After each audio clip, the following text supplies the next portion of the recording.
स्कंद पुराण कहती है जिस व्यक्ति पर कर्जा बहुत ज्यादा मात्रा में हो जाता है और कर्जा चूकता नहीं है, आप बहुत प्रयास कर लिए, करोड़ों रुपए का कर्जा हो गया, यहां से लिया वहां दिया, वहां से उठाया वहां दिया, वहां से उठाया वहां दिया, तो निवेदन है कभी मौका लगे कर्जा मुक्ति के लिए सारे वृक्षों में अगर कोई श्रेष्ठ वृक्ष माना गया है तो वो बट का वृक्ष माना गया महाराज। इसलिए प्रशासनिक कार्य के लिए, मानसिक टेंशन में, परेशानियों में बटकेश्वर महादेव का स्मरण किया जाता है।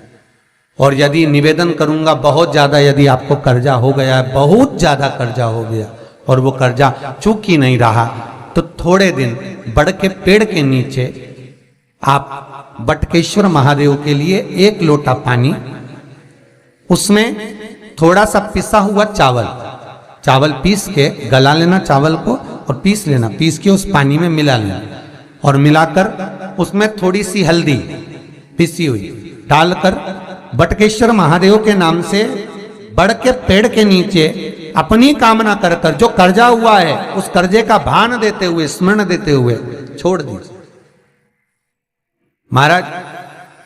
2 या 3 सोमवार एक ही जगह पर करना, 3 सोमवार बाद वहीं से बड़ के पेड़ की थोड़ी सी जड़ उठा लाना और उस जड़ को एक कोई धागे में बांधकर या तो अपनी गले में डाल लो या अपनी जेब में पटक लो, उसको थोड़े दिन पटक कर रखना, लगभग 2 से 3 महीना पटक कर रखो।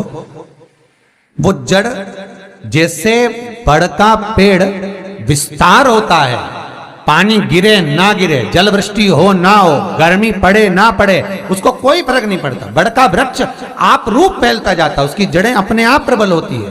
उसी तरह ये बटकेश्वर महादेव कहीं से भी अगर जड़ आपके पास में रखी है 1 महीना, 2 महीना, 3 महीना तक, तो ये जड़ अपने आप लक्ष्मी को पकड़कर खींच कर लाती है और कर्जे से मुक्त कर देती। बटकेश्वर महादेव का स्मरण सुख का देना हो महाराज। ऐसा कोई कार्य नहीं जिसमें पशुपति व्रत लाख ना करो, बस दिल से अगर आपने पशुपति व्रत करा है, बाबा विश्वनाथ के 5 पशुपति व्रत होते हैं, किसी भी सोमवार से चालू कर सकते हैं। बस करना क्या है, सुबह पूजन की थाली लगाकर लेकर जाना है, शंकर भगवान के शिवलिंग की पूजन करना है, मंदिर में अभिषेक पूजन करो, वो थाली वापिस लेकर आ जाओ, घर में रख दो। उसी थाली में शाम के समय प्रदोष काल में सूर्य डूब रहा हो, उसके कुछ ही समय के बाद आप आनंद में 6 दिए घर से लेकर जाओ, थोड़ा सा मीठा बनाकर लेकर जाओ और 5 दिए शंकर जी के मंदिर में लगाओ। पूजन करने के बाद में मीठे के 3 हिस्से कर दो, 2 हिस्से बाबा के मंदिर में अलग अलग रखिए, एक ही प्लेट में 2 हिस्से नहीं रखना है, दोनों हिस्सों को अलग अलग कटोरी में, अलग अलग दोने में, अलग अलग प्लेट में बाबा को रख दो और एक हिस्सा, एक दिया लेकर आ जाइए। घर के दरवाजे में प्रवेश करते समय राइट भाग में एक दिया घी का लगा दीजिए जो लेकर आए हो मंदिर से, उसको जला के नहीं लाना है, वहीं पर जलाना। दरवाजे के पास आराम से बैठो, दिया जलाओ और प्रसाद लेकर अपनी कामना कर कर घर के अंदर सीधा पांव रखकर अंदर चले जाओ। सवेरे फरियाल करो, शाम को भोजन करो। जब भोजन करो उस समय पर जो मीठे का आपने भोग लगाया था भोलेनाथ जी को, जिसका एक हिस्सा लेकर आए हो, सबसे पहले भोजन में वो हिस्सा खा। प्रसाद का जो हिस्सा लेकर आए हो उसमें से किसी को वो हिस्से में से प्रसाद नहीं देना, चाहे घर में बच्चे हों चाहे बड़े हों। आपको ज्यादा प्रसाद ले जाना तो अलग से ले जाओ, पर उस हिस्से में से किसी को प्रसाद ना दें। और वो प्रसाद पहले पाकर फिर आप भोजन प्रसादी ग्रहण करें। पर इसका नियम यह है कि प्रसाद जब आप लेकर आते हैं, आपको पहले भी कथा में कहा कि शंकर का प्रसाद रात भर नहीं रखा था। जितनी जल्दी आप प्रसाद का हिस्सा लेकर आए हैं, आधे घंटे के अंदर, पौन घंटे के अंदर आपको वो प्रसाद पाना है और भोजन करना ही है। ये नहीं कि सब आएंगे, इंतजार कर रहे हो, 10 बज गई, 11 बज गई, प्रसाद आपका इंतजार कर रहा है। जो प्रसाद है वो आपकी प्रतीक्षा कर रहा, आपकी बाट जो रहा, आपका इंतजार कर रहा। ये नहीं होना चाहिए।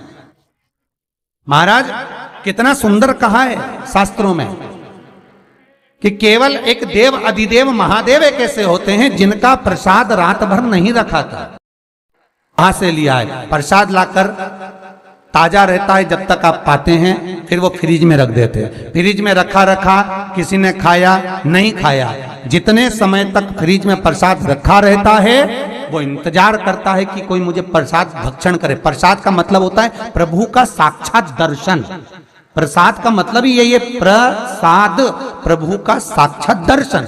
वो रखा रखा जब ज्यादा समय हो जाता है तो घर में वो कष्ट प्रदान करने लगता है।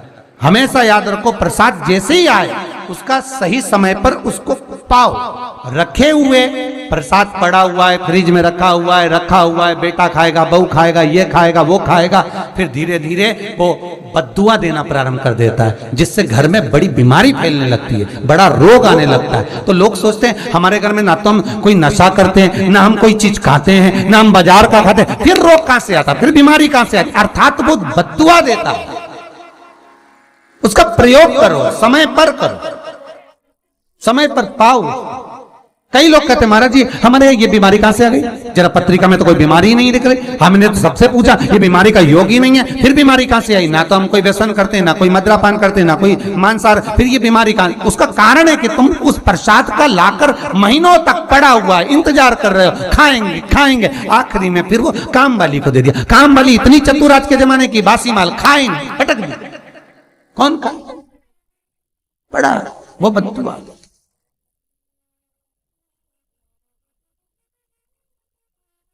जितना आपको पाना है, जितना आपको लेना है, उतना प्रयोग करो। ज्यादा रखकर बहुत दिनों तक पड़ा है, थोर रखी है, मोहन थाल रखा है, लड्डू रखा है, पेड़ा रखा है, कुछ सामान रखा, नहीं नहीं भाई, जितना बने उतना लाओ, नहीं तो किसी को तुरंत बांट दो, समापन करो। पर अपने यहाँ पर बहुत दिन तक रखकर उसका बाबा स्वयं, मेरा श्री जी बाबा, मेरे तिरुपति बाबा, मेरा गोवर्धन नाथ, मेरा भोलेनाथ, उस प्रसाद के रूप में तुम्हारे घर में कितने दिन इंतजार करे कि मैं तेरे भीतर प्रवेश करूं, पर तू कराए नहीं, पड़ा है, रखा रहने दो, मन नहीं करता। शक्तियों जैसा कर्म मत करो जिससे हमें कष्ट की। कई लोग कहते हैं हमने पशुपति व्रत करा, हमारा बहुत काम हुआ। कई लोग कहते हैं हमने करा पर हमको अभी तक का। उसका कारण है कि तुम बहुत देर तक प्रसाद को इंतजार करा रहे हो, तो बाबा भी आपको इंतजार करा रहा है, मेरा विश्वनाथ भी इंतजार कर रहा है। उस समय अवधि का भान होना चाहिए। निगाह हटी, दुर्घटना घटी, बस ध्यान रखो। हम कहते हैं कि हम पूजन करते हैं, हम पाठ करते हैं, हम अर्चना करते हैं, हम अनुष्ठान करते हैं, हम भगवान की सेवा करते हैं, फिर दुख हमको ही क्यों आता है? उसका कारण केवल इतना सा कि दुख हम खुद बुलाते हैं, दूसरा नहीं। हम स्वतः पशुपति व्रत 5 व्रत करो। 5 व्रत पूर्ण होने पर कई माताएं कहती है कि बीच में हमारे व्रत छूट जाते हैं रजस्वला धर्म के समय पर, तो व्रत तो करना पड़ेगा पर पूजन नहीं होगी और वो गिनती में भी नहीं आएगा। पर व्रत करना है पर गिनती में नहीं आएगा। मार पूजन भले मत करो, 7 दिन बाद आप जो व्रत करें वो अपने ऊपर है, पर गिनती में नहीं आएगा। व्रत करना पड़ेगा। गिनती में तब आएगा जब दरवाजे पर आप दिया लगाएंगे, जितने दिए आपने लगाए उसी गिनती में आएगा। और महाराज 5 व्रत जब पूर्ण हो जाए, 5वां व्रत रहे, तब एक नरियल श्रीफल, उस पर एक मोली नाड़ा लच्छा लपेट कर, उस पे 11 रुपए रखकर, कोई आपको किसी को ना भोजन कराना है ना भंडारा करना है, केवल मोली लच्छा लपेट कर 11 रुपए रखकर बाबा विश्वनाथ के सम्मुख में शंकर जी की वो जलाधारी जो गोल है माता जगत जननी का हस्तकमल, उसी पर रख देना है। विनती कर देना, बाबा मेरी ये कामना से मैंने ये व्रत किया। जो पशुपति व्रत स्कंद पुराण में, लिंग पुराण में, नर्मदा पुराण में, शिव महापुराण में, पद्म पुराण के अंदर वर्णन किया, वो व्रत मैंने किया।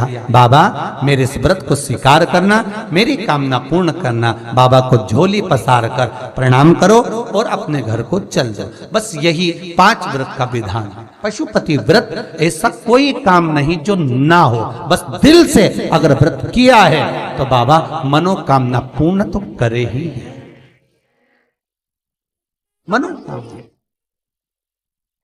आप हमारे घर के चाहे घर की धर्मपत्नी हो, चाहे भांजे हो, कोई प्रॉब्लम होती है, मुझसे कह देते पशुपति व्रत कर लो, हो जाए। बस पशुपति व्रत में आपका भाव शुद्ध होना चाहिए। निर्मल चित्त निर्मल मन सो मोहि पावा, मोहि छल छिद्र कपट ना भावा। निर्मलता के भाव में भगवान मिल सकता। और फिर निवेदन करूंगा, एक लोटा पानी चढ़ाओ ना चढ़ाओ, पर बाबा से दिल से आप मिलो तो, एक बार दिल से उससे कहो तो।